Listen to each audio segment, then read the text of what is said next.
percuma, free. Ada buat dulu kami lah. Okey, free. Free. Okey. Okey, baik masih. Alright. Okey, untuk hari ni kita buat okey. Ayah, percuma. Ada buat dulu ni free. Ambil free. Okey, baik. Okey. Ya. Okey, bang, ayah free. Ada buat dulu ambil free lah. Okey, baik.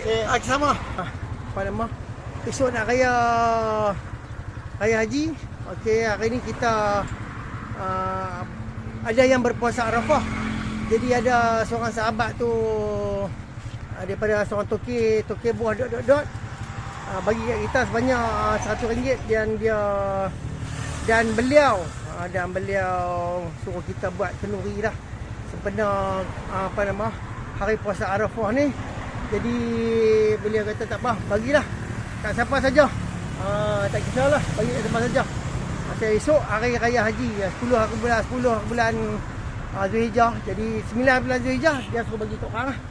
Jadi dengan itu kita buatlah.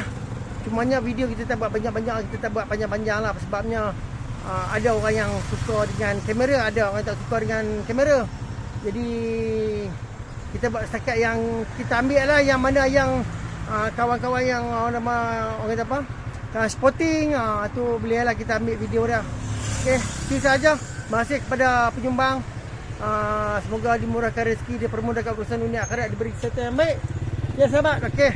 Sahabat kita ambil. Diberi kesihatan yang baik, dianugerahkan keluarga sakinah mawaddah warahmah dan dilariskan perniagaan lah. Kita bagi. Nah, tu dia kau main tumbler tu Nah, percuma free. Okey, ayat free kita bagi. Okey, alhamdulillah kita member buat tumbler tu, nampak tu tumbler tu kita bagi. Ayat percuma. Kita sama-sama. Okey, Abang Zam, ayat percuma. Ada buat kenduri hari ni, percuma free. Okey. Terima kasih. Alright. Free. Okey, bang, percuma bang. Sempena orang buat kenduri sempena puasa Arafah. Okey. Okey, baik. Terima kasih. Percuma. Ada orang buat kenduri. Apa nama sempena puasa Arafah. Elok jumpa dengan apa cikgu kita ya, dapat puasa Arafah dia.